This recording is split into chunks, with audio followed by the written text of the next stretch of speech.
नमस्कार दोस्तों, स्वागत है आपका साइट फॉर वर्ल्ड के ऑफिशियल लर्निंग प्लेटफॉर्म पर, जहां स्टूडेंट्स और जॉब सीकर्स के लिए करियर, टेक्नोलॉजी और प्लेसमेंट से जुड़ी इंडस्ट्री ओरिएंटेड और प्रैक्टिकल नॉलेज दी जाती है। अगर आप अपनी स्किल्स को नेक्स्ट लेवल तक ले जाना चाहते हैं तो आप बिल्कुल सही जगह पर आए हो। चलिए शुरू करते हैं आज का इम्पोर्टेंट सेशन। नमस्ते स्टूडेंट्स, इस नए सेशन में आपका स्वागत है।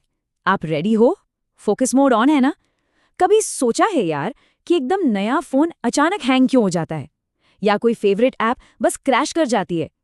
इन्हीं सब फ्रस्ट्रेशंस का जवाब है आज का हमारा टॉपिक, रिलायबिलिटी इंजीनियरिंग। तो चलिए शुरू करते हैं। तो ये है हमारा आज का गेम प्लान। सबसे पहले हम समझेंगे कि आखिर चीजें खराब क्यों होती हैं। फिर दो बहुत कंफ्यूजिंग वर्ड्स, रिलायबिलिटी और अवेलेबिलिटी, का फर्क क्लियर करेंगे। उसके बाद देखेंगे कि इंजीनियर्स फेलियर को मेजर कैसे करते हैं।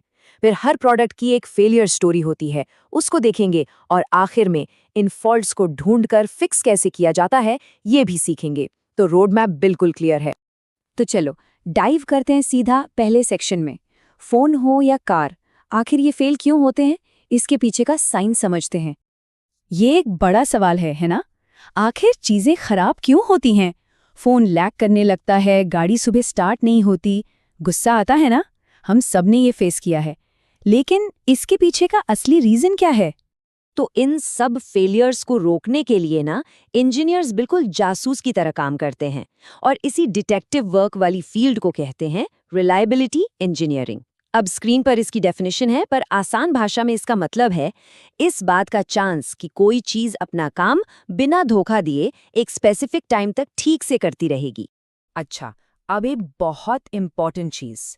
दो वर्ड्स हैं जो सुनने में एक जैसे लगते हैं और लोग इसमें बहुत बहुत कंफ्यूज होते हैं, रिलायबिलिटी और अवेलेबिलिटी। पर टेंशन नहीं, आज इसको क्रिस्टल क्लियर करते हैं। देखो, सिंपल एनालॉजी से समझो। रिलायबिलिटी मतलब एक मैराथन रनर, वो कितनी देर तक बिना रुके, बिना थके दौड़ सकता है। और अवेलेबिलिटी, वो एक 100 मीटर स्प्रिंटर है, जब रेस शुरू हुई तब वो स्टार्टिंग लाइन पे रेडी था या नहीं।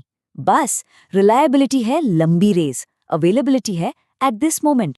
तो बेसिकली इनके फोकस पॉइंट्स बिल्कुल अलग है। रिलायबिलिटी लॉन्ग टर्म क्वालिटी देखती है कि प्रोडक्ट का डिजाइन कितना स्ट्रांग है। अवेलेबिलिटी शॉर्ट टर्म है, अभी इस एग्जैक्ट मोमेंट पे सिस्टम अप है या डाउन। सिंपल है ना? समझ आ रहा है? चलो अब आते हैं थोड़े टेक्निकल पार्ट पे।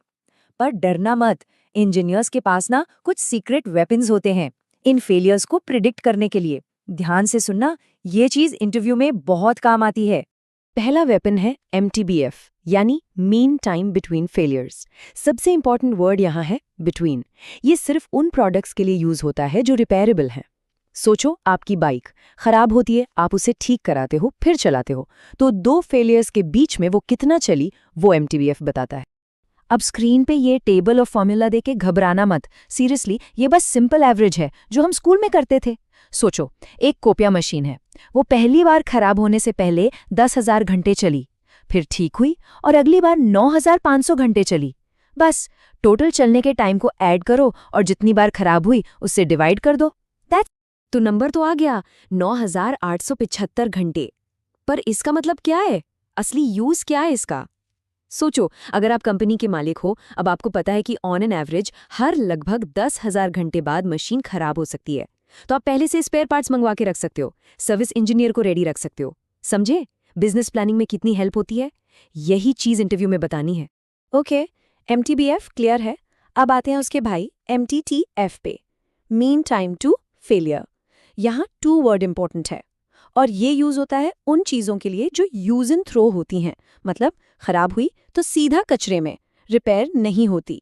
जैसे आपका माउस, कीबोर्ड कभी रिपेयर कराया है? नहीं ना, सीधा नया ले आते हैं। बैटरीज सेम चीज। इन सब के लिए निकलता है MTTF, कि ये ऑन एवरेज फेल होने तक कितना चलेंगी। तो सिंपल रूल क्या सीखा? अगर रिपेयर हो सकता है तो MTBF, रिपेयर नहीं हो सकता तो MTTF। इसको नोट कर लो। पता है, हर प्रोडक्ट की ना एक लाइफ स्टोरी होती है, उसके पैदा होने से लेकर उसके एंड तक। और इस पूरी स्टोरी को हम एक सिंपल से ग्राफ में देख सकते हैं।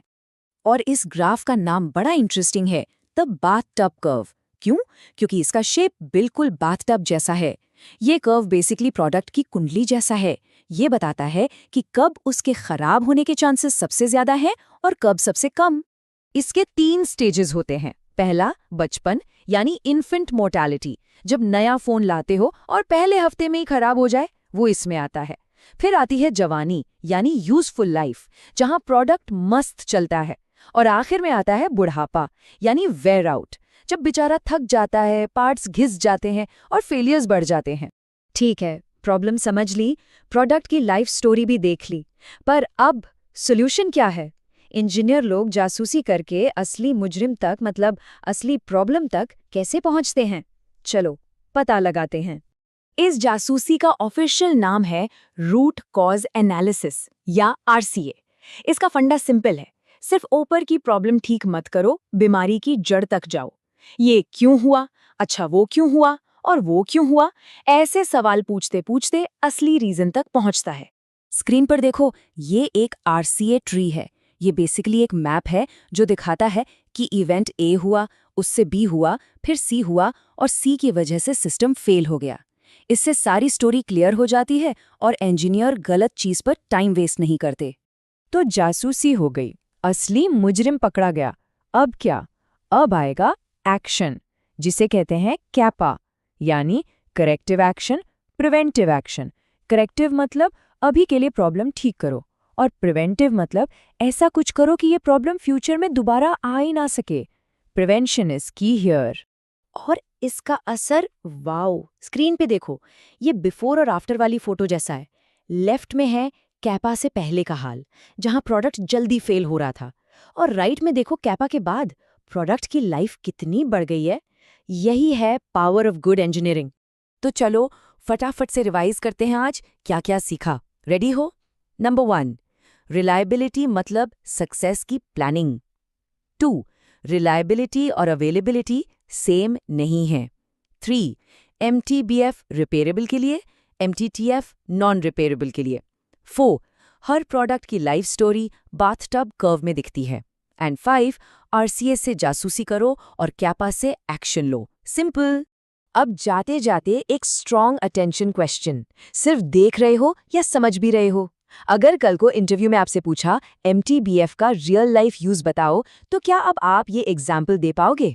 सोचना इसके बारे में। सिर्फ वीडियो देखने से काम नहीं चलेगा, इसको समझना और प्रैक्टिस करना पड़ेगा। कोई भी डाउट हो कमेंट्स में पूछो। नेक्स्ट सेशन में मिलेंगे।